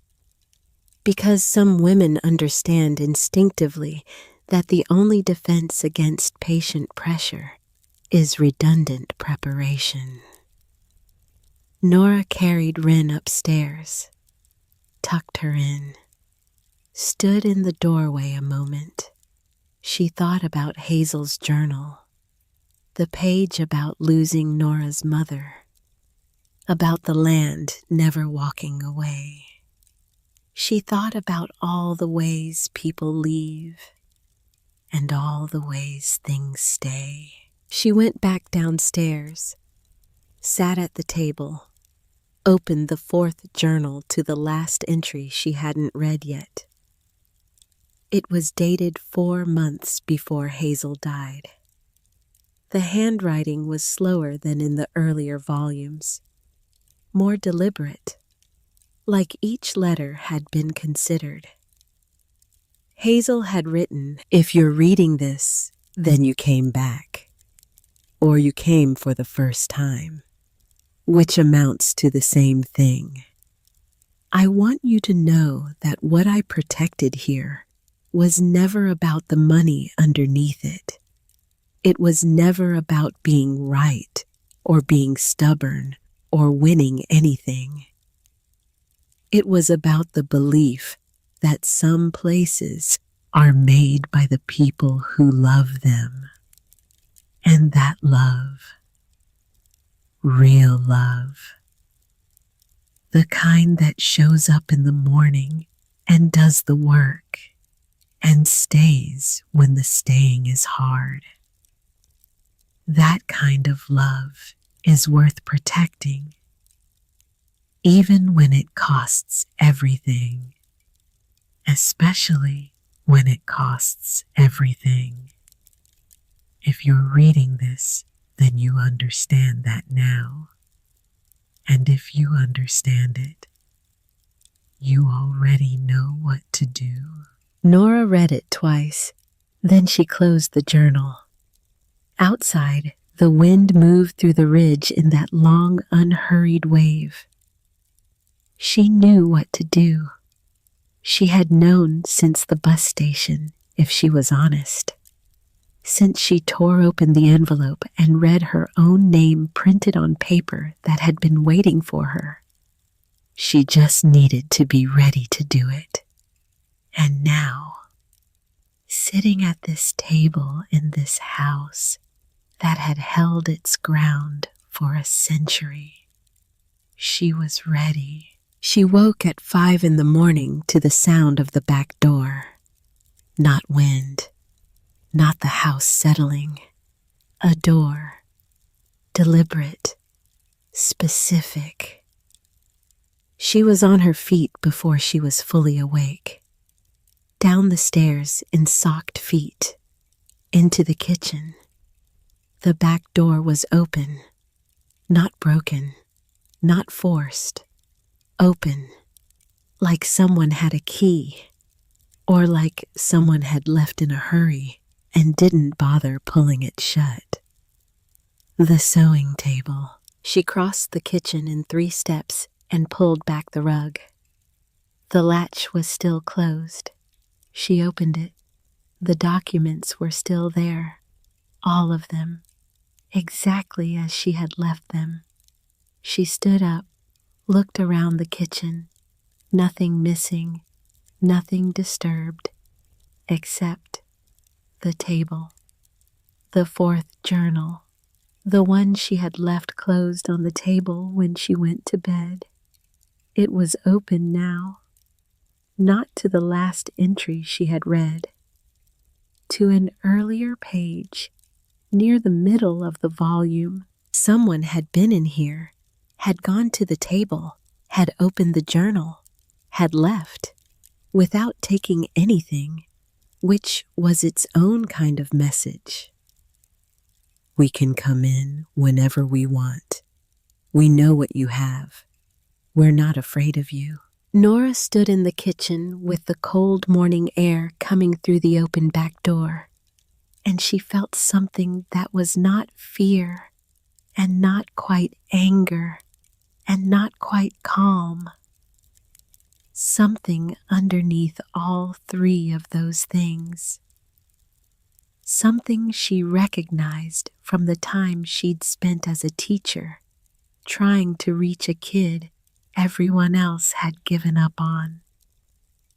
The particular quality of attention that comes from understanding that what's at stake is real, and the window is closing, and there is no one else. Just you. Just this. She closed the back door. She checked the latch. She went upstairs and checked on Wren, still asleep, breathing slow and even, book still open on her chest from last night. Nora stood in the doorway for a long moment. Then she went back downstairs and made coffee. And she sat at the kitchen table with the open journal, and she read the page someone had turned it to. Hazel had written, "They want you to feel alone. That's the strategy. Always has been. Make you feel like you're the only one standing. Make the standing feel foolish. Make the cost feel too high. But here is what they don't understand. What they have never understood about this family. We do not stand because we believe we will win. We stand because we cannot look at ourselves in the morning if we don't." Nora read it once, then again. Then she closed the journal and put it in the sewing table with everything else, and latched it and pulled the rug back and went to wake up her daughter. They had work to do. Owen Danner called at 7. His voice was tight, controlled in the way a voice gets when something has gone wrong and the person has already processed the panic and moved past it into function. "They took equipment in last night," he said, "through the south access on the Tillis parcel. 2 trucks, a survey rig. They're on the land adjacent to your western boundary." Nora gripped the phone. "That's legal." "For now," he said. "But they're not surveying the Tillis parcel. They're surveying the ridge. Your ridge, from the outside in." She closed her eyes for half a second. "How far are they from a legal crossing point?" he said. "Maybe 40 feet. How long until they reach it? Depends how aggressive they get. Days, maybe less." She said, "I need 2 things. I need you to document everything. Photographs, timestamps, every piece of equipment you can identify." "Done." "What's the second?" "I need everyone who said they'd stand with us." "Ready. Not in 3 weeks. In 10 days. Silence on the line. Then, "That's fast." I know. Another silence, shorter. I'll make some calls, he said, and hung up. Nora set the phone down. Wren was at the table watching her. How bad? Wren asked. Bad enough that we move now instead of waiting. Wren nodded. Okay, what do I do? Nora looked at her daughter, at the steadiness in that small face, at the particular quality of calm that Wren had always had, even in the bus station, even in the cold, even in every shelter and church basement and community center that had been a temporary wall between them and nowhere. She had never once fallen apart. This child, not once. Nora had always thought it was because Wren trusted her. And maybe it was. But sitting here in this kitchen, in this mountain house, Nora thought maybe it was something else too. Maybe Wren had simply decided early that falling apart was a luxury they couldn't afford, and she had arranged herself accordingly, the way Hazel had, the way Nora was only now learning to. Keep scanning, Nora said. Everything we haven't gotten to yet, every single page. Wren turned to the scanner without another word. Nora put on her coat and went outside. The morning was white and still. Frost on the grass, the ridge visible above the tree line, silent, ancient, completely unbothered by everything happening at its base. She walked to the edge of the property and looked west. She couldn't see the equipment from here, but she knew it was there. She could feel the particular pressure of it, the way you can feel a storm before it arrives. Not in the air exactly, in the quality of the quiet. She stood there for a while. Then she went back inside and sat down and wrote. Not the statement she had been drafting for the council meeting. Something different, longer, slower. The full story, starting with Hazel's great-great-grandfather drawing maps by compass in the 1870s, moving through the generations. The 1901 survey, the 1952 letters from Harold Dunning, Hazel's decades of quiet resistance, the journals, the hidden chambers, the spring house, the stone door that swung on a hinge that should have rusted shut, but hadn't because someone had built it right. She wrote about the meeting notice dated 3 weeks before her grandmother died. She wrote about the black SUV. She wrote about the back door open at 5 a.m. with the journal turned to a different page. She wrote it plainly. No accusations she couldn't support. No claims she couldn't document. Just the facts in the order they had happened. The shape of a century-long story about a piece of land and the people who had wanted it and the woman who had refused. And the granddaughter who came back. She sent it to 4 places. A regional paper out of Lexington. An environmental news outlet she found through one of the conservation organization websites she'd been researching. A community land trust with a regional office 3 counties over. And a woman named Patrice Hollowell, who ran a blog about Appalachian land rights that had 15,000 subscribers and a reputation for not being intimidated. She sent it at 9:47 in the morning. By noon, her email had responses. By 2 in the afternoon, Patrice Hollowell had called her directly. "I've been watching this county for 3 years," Patrice said. "This is the 4th time a property with subsurface mineral potential has gone through the same sequence. Perimeter acquisition, rezoning proposal, council vote." She paused. The other 3 times, there was no one left to object. "This time there is," Nora said. "I know. That's why I called." They talked for 40 minutes. By the end of it, Patrice had offered to publish a feature piece. Full documentation. Named sources where permitted. Anonymous where necessary. Time to run 4 days before the council vote.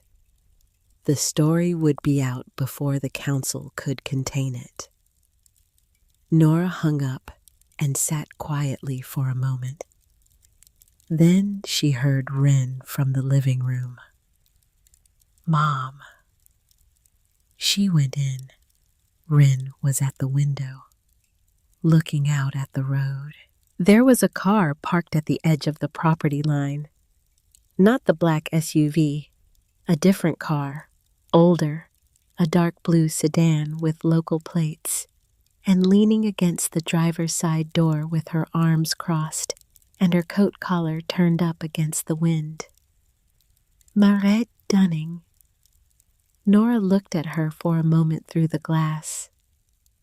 Marette wasn't moving, wasn't coming to the door, just standing there, like she was deciding something, or had decided something and was waiting for the courage to act on it. Nora put on her coat. "Don't," Wren said quietly. "She's not here to threaten me," Nora said. She would have sent someone else for that. She went outside. The cold hit immediately.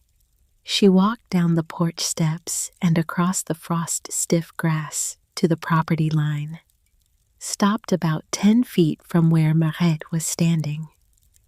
They looked at each other. Marette Dunning was not what Nora had expected.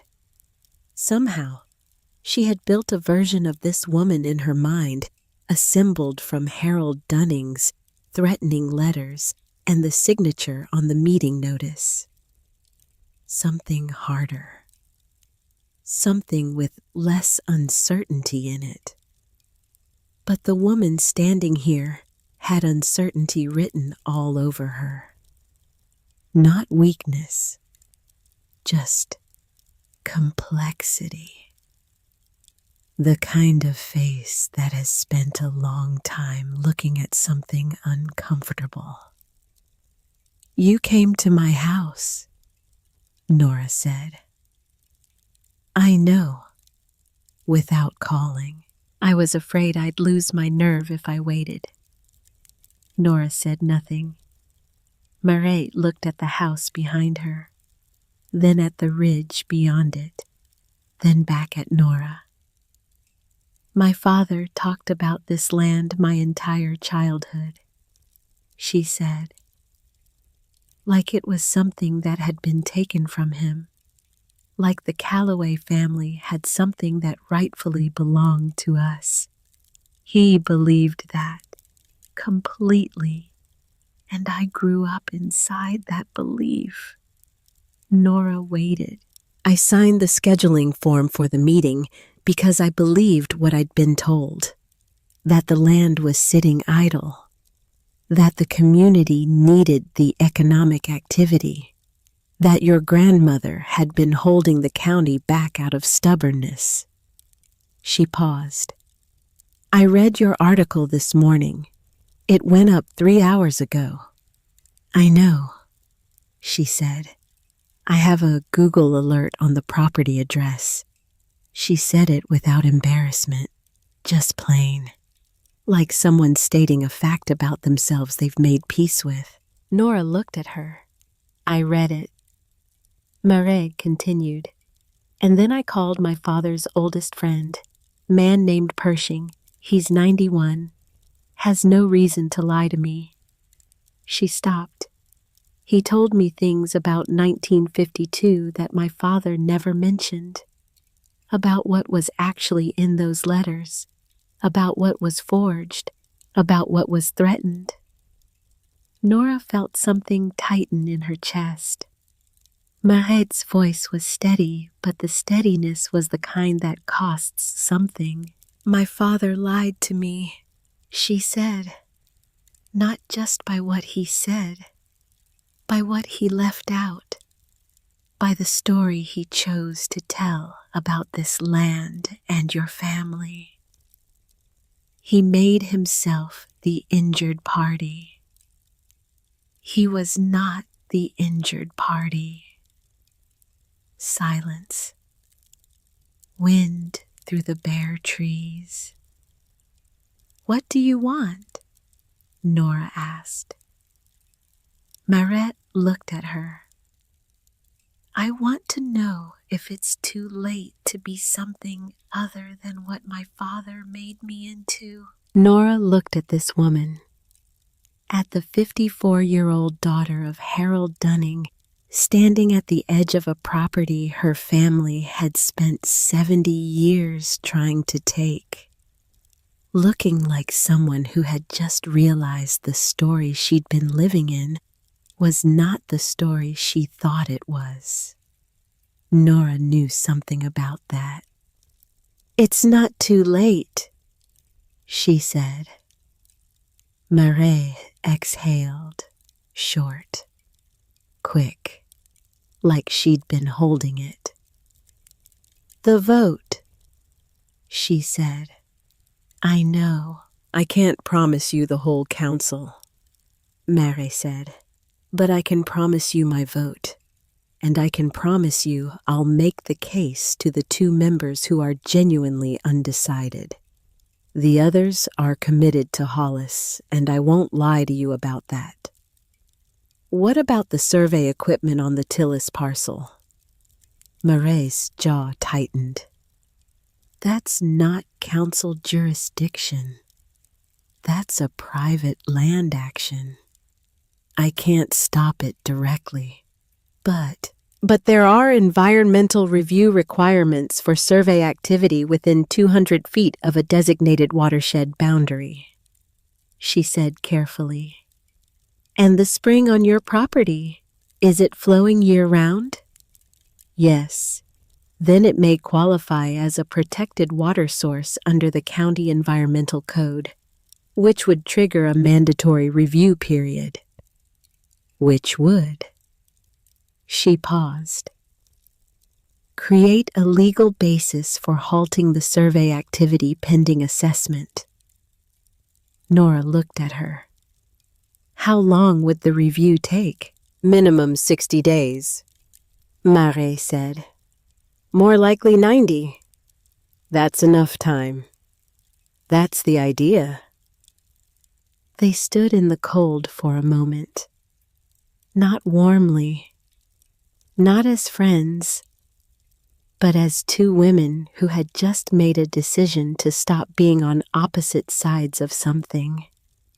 I'll need documentation of the spring, Marais said. Flow rate, temperature, location relative to the watershed boundary. I have maps, Nora said. And Hazel kept temperature records for 30 years. Of course she did, Marais said. And for the first time, something moved across her face that was almost rueful, almost fond. Your grandmother was the most relentlessly prepared person I have ever not wanted to deal with. Nora almost smiled. Almost. I'll get you what you need by tomorrow morning, she said. Marais nodded. She turned to go, then stopped. I'm sorry, she said. She didn't turn back around, just set it to the road in front of her. For my part in this, for the meeting notice, for not asking the right questions sooner.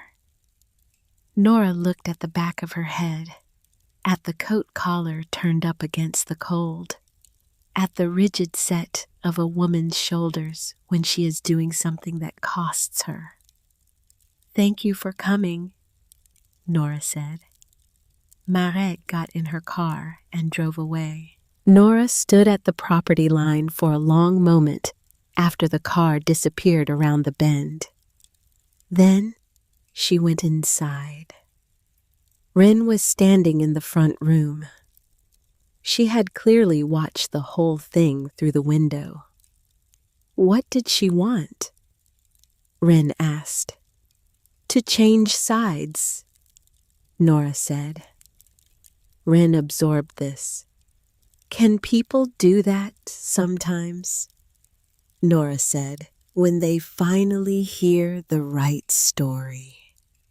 3 days before the council meeting, the article ran. Not just Patrice's piece, 2 others.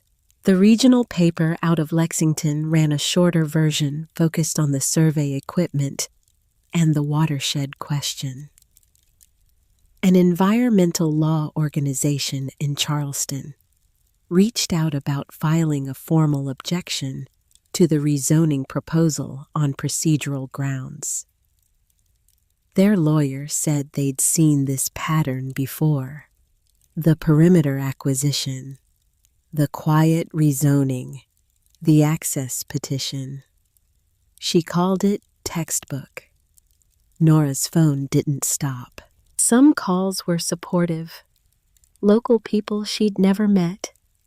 People in neighboring counties who had watched similar things happen to their own communities. A woman in her 70s who had lost her family's farm to a similar process 15 years ago and called just to say, "I'm glad someone is fighting this time." Some calls were not supportive. One was a lawyer representing Grant Hollis's firm.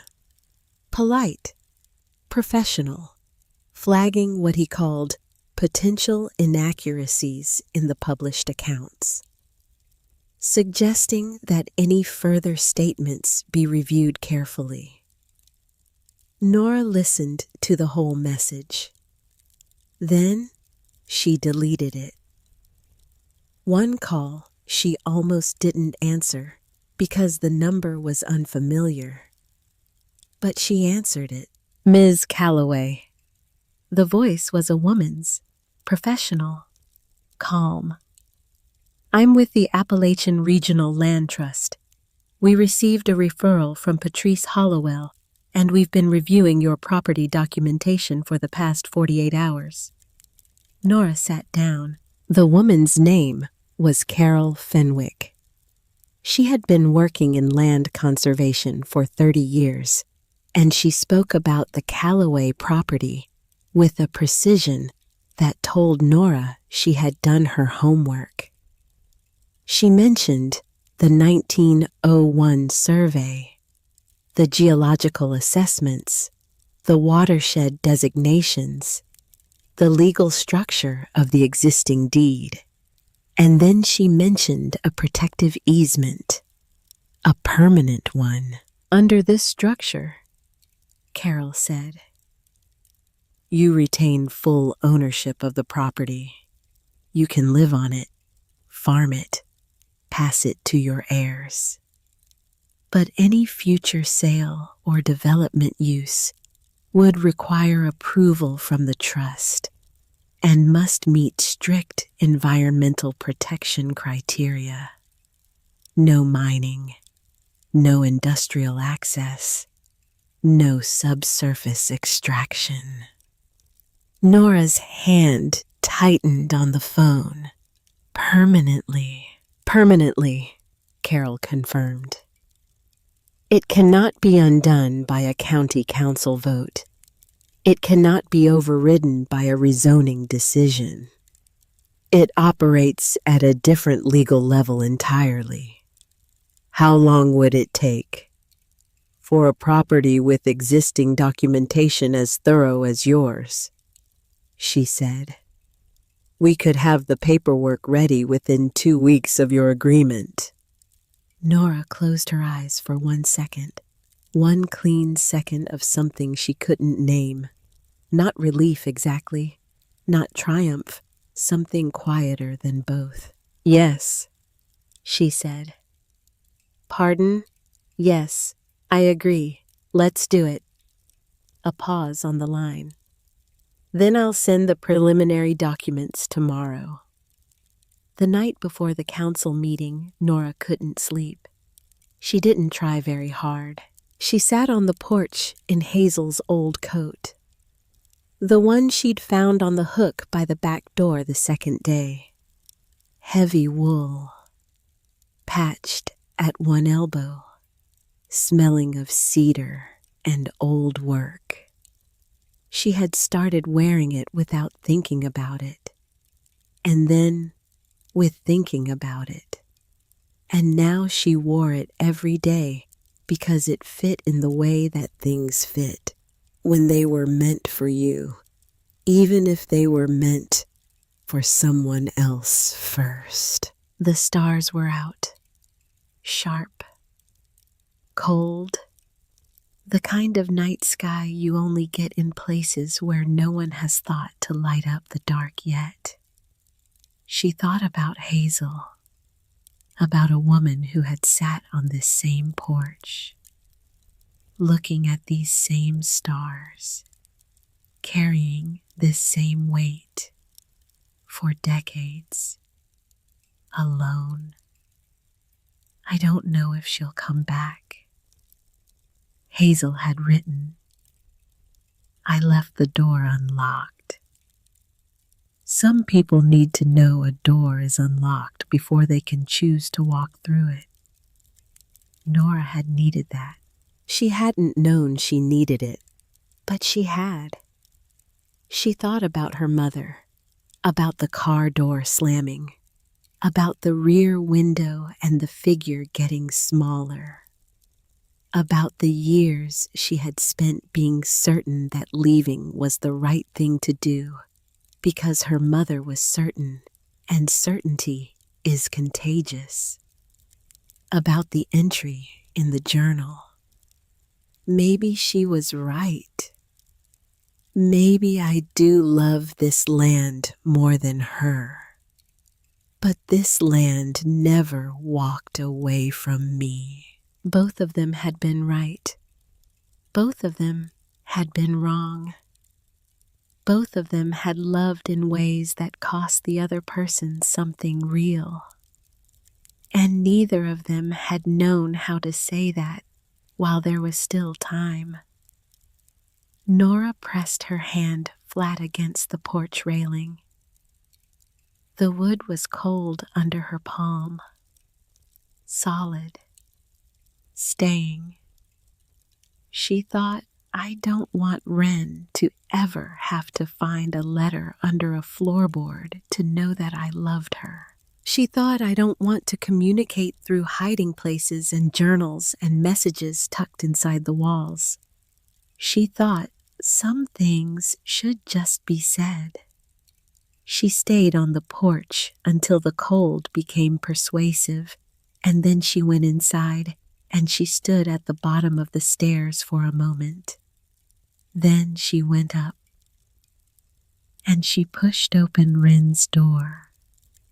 Wren was asleep. Lamp off this time. The survey map she'd been studying was folded neatly on the nightstand.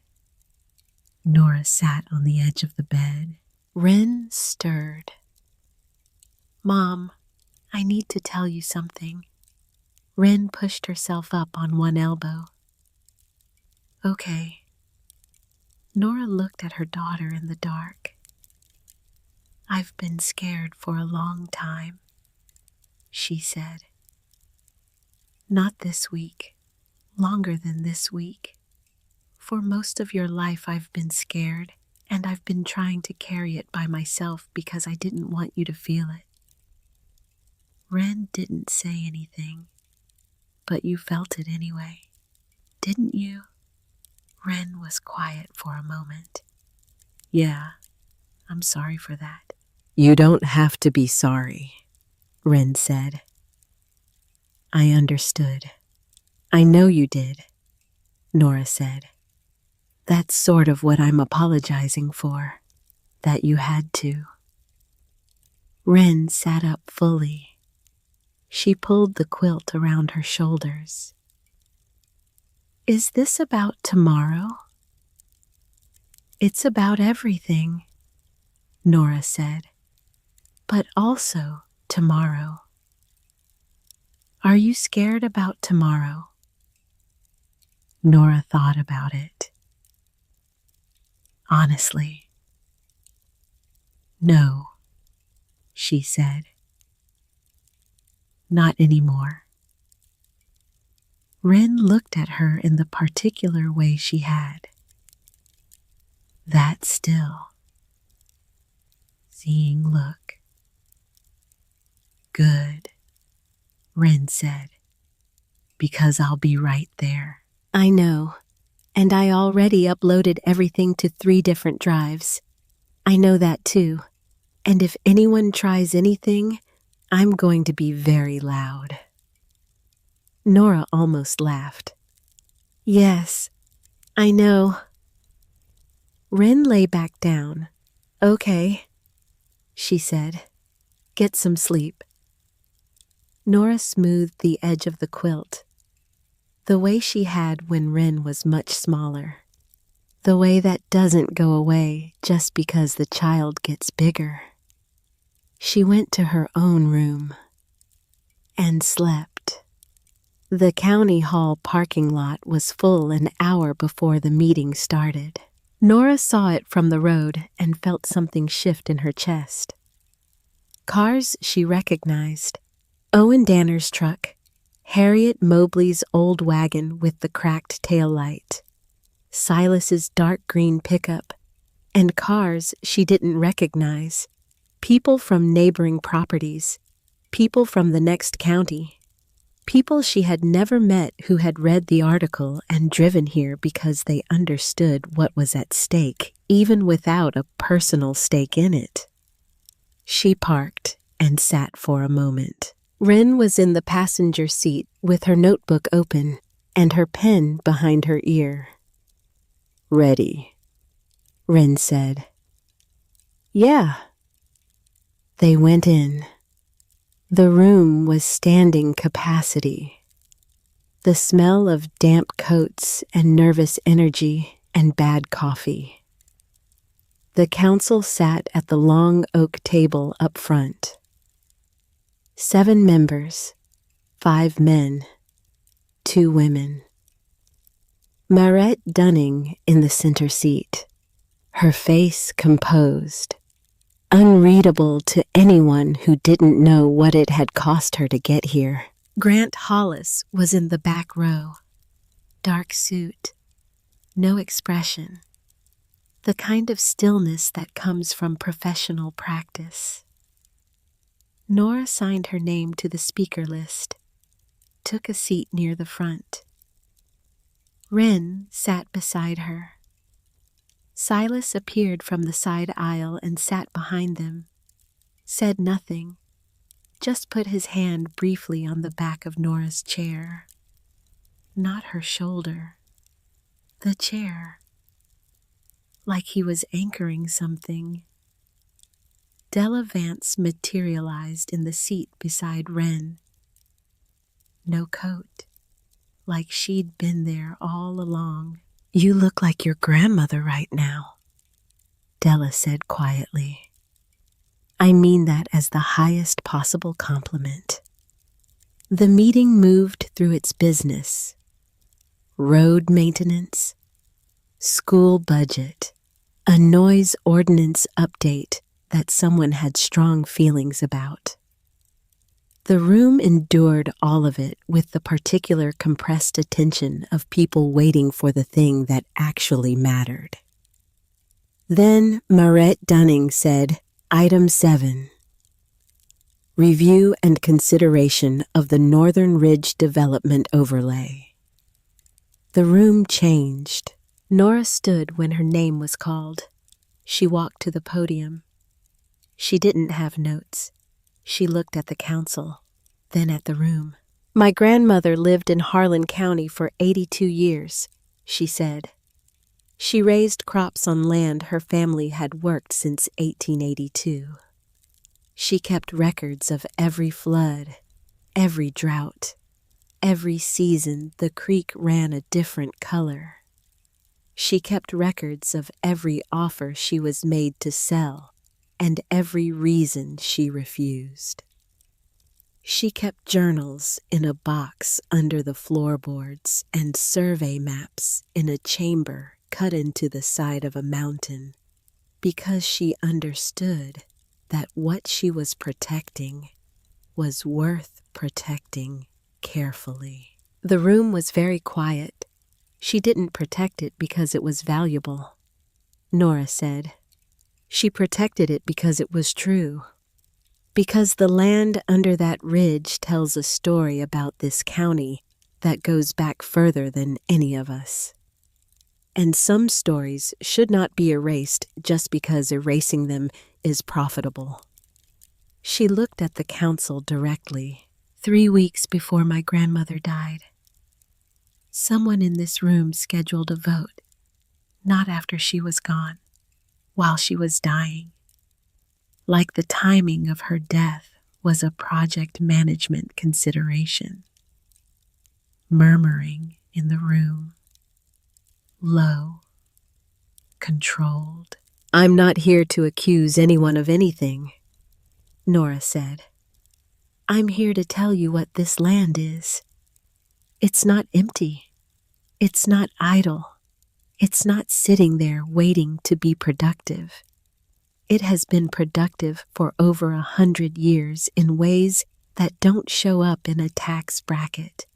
It has been a watershed, a habitat, a home, a record, a kept promise from one generation to the next. She paused. My grandmother kept that promise alone for 60 years. I don't intend to let it end with her. She stepped back from the podium. Wren stood up. The room shifted, not in volume, in quality. The particular shift of a room when something unexpected happens and everyone decides simultaneously to pay attention. Wren walked to the podium. She was small behind it. Her voice came out clear anyway. I'm 10, she said. I know that doesn't mean much to most people in this room, but I've spent the last 2 weeks reading my great-grandmother's journals. Every page. And I want to say one thing. She looked at the council. She built something that lasted, she said. Not because she had money or power or lawyers, because she paid attention, because she showed up every day, because she understood that some things only survive if someone decides they're worth surviving. She looked out at the room. Once you break something open, you can't put it back the way it was. She walked back to her seat. Nobody said anything for a moment. Then the room started to breathe again. The council deliberated behind the partition for 22 minutes. Nora counted. She sat with her hands in her lap and Wren beside her, and Della Vance on the other side, and Silas behind her, like a wall made of old loyalty. And she waited. When they came back, Councilman Paris stood instead of Marais. His voice was careful. In light of the documentation presented, and the public interest expressed, he said, and pending review of the environmental protection filings submitted this week regarding the watershed designation. The council votes to table the Northern Ridge Development Overlay pending a full environmental and historical review. Estimated timeline: 90 days. The room released. Not in cheering, in exhaling, the sound of a lot of people letting go of something they'd been holding. Nora sat still. She felt Wren's hand find hers under the table and hold it. She let herself feel it, all of it, the relief and the exhaustion and the particular specific grief of wishing Hazel had been here to see it, and the particular specific warmth of knowing that Hazel had made it possible. After the meeting, the room emptied slowly. People stopped to shake her hand. Owen Danner, Harriet Mobley, who said nothing but held Nora's hand in both of hers for a moment, in a way that said everything. People she didn't know who pressed her arm and nodded and moved on. Silas stopped beside her. She would have been insufferable about this, he said. Nora looked at him in the best possible way. Absolutely, he said. Unbearable. He almost smiled. Good work. He walked out. Nora was near the door when Marette Dunning stopped her. They were alone in the hallway. The sound of the parking lot coming through the walls. Engines starting, voices fading. Marette stood straight, hands at her sides. The look of someone who has done the harder thing and is standing in the aftermath of it. It passed. She said, I know. The easement paperwork, Marette said. From the land trust. Send me a copy when it's done. I'll make sure the county records are updated properly.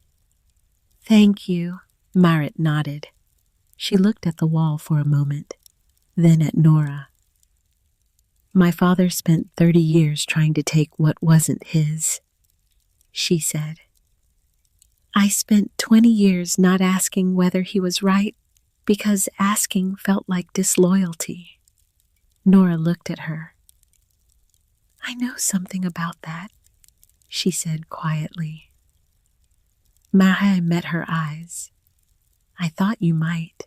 They didn't say anything else, but they stood there for a moment in the hallway of the county building with everything that had been between their families for 70 years resting quietly in the space between them. Not resolved, not healed, but named. And naming a thing is where everything starts. Marette Dunning walked out first. Nora stood in the empty hallway for a moment.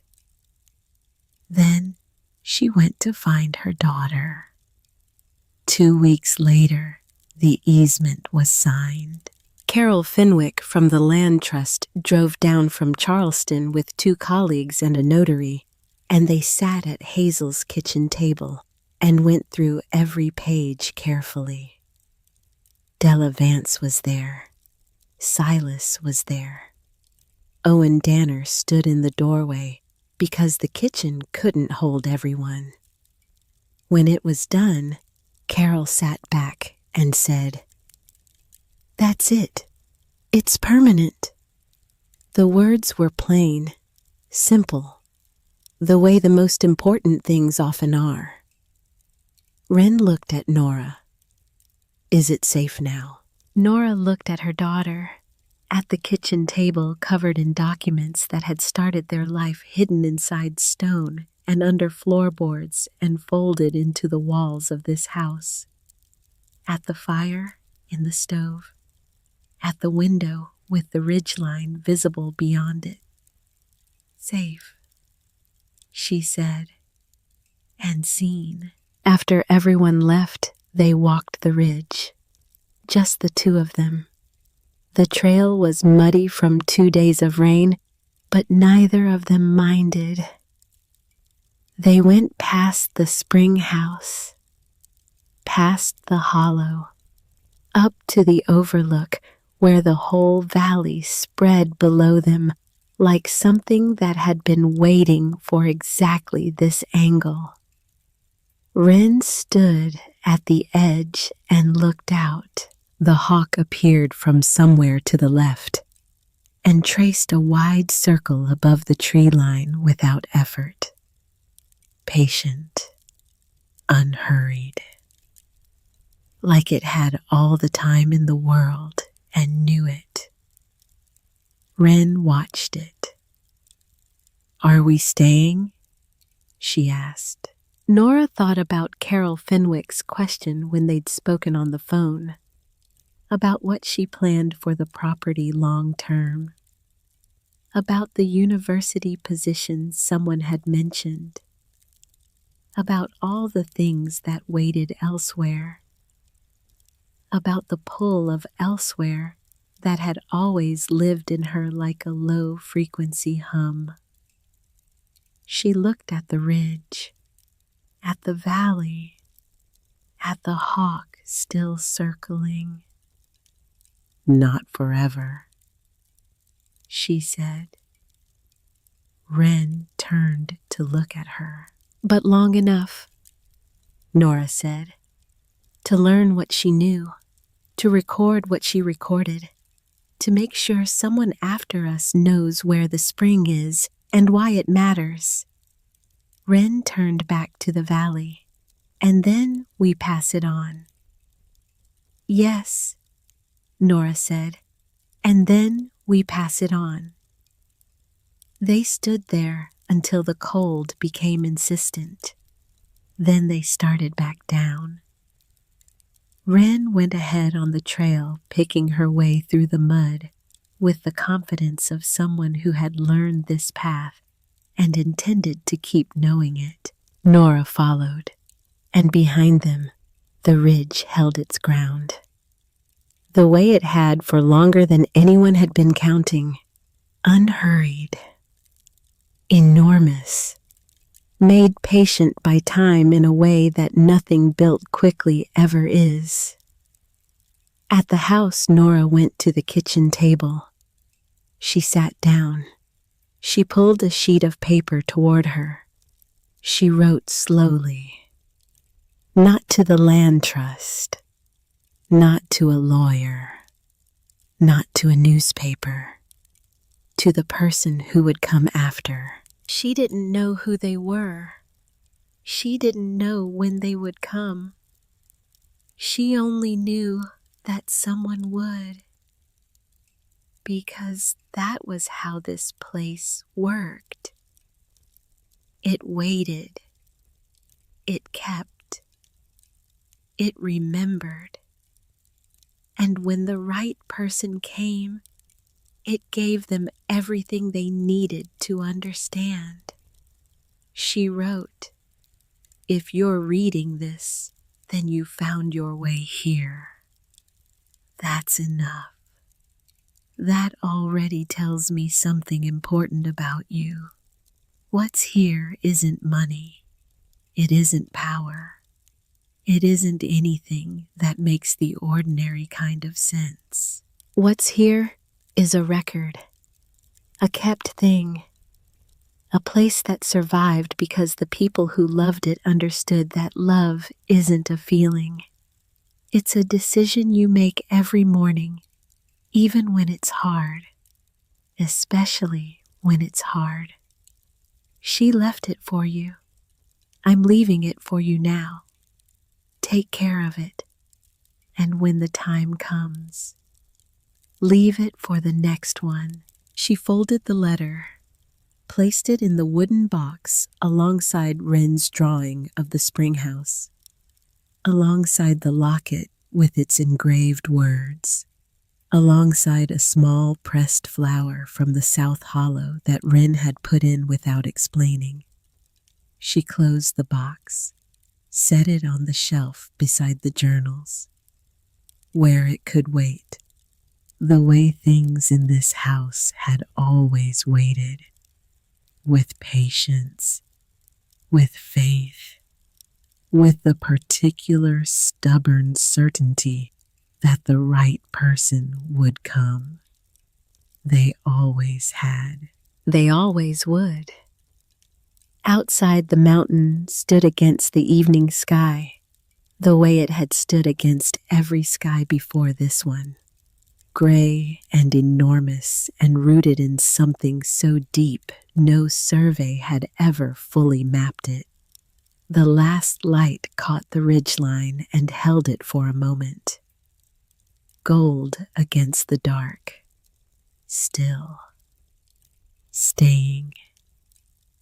And then the dark came, and the house held its warmth against it, the way it always had.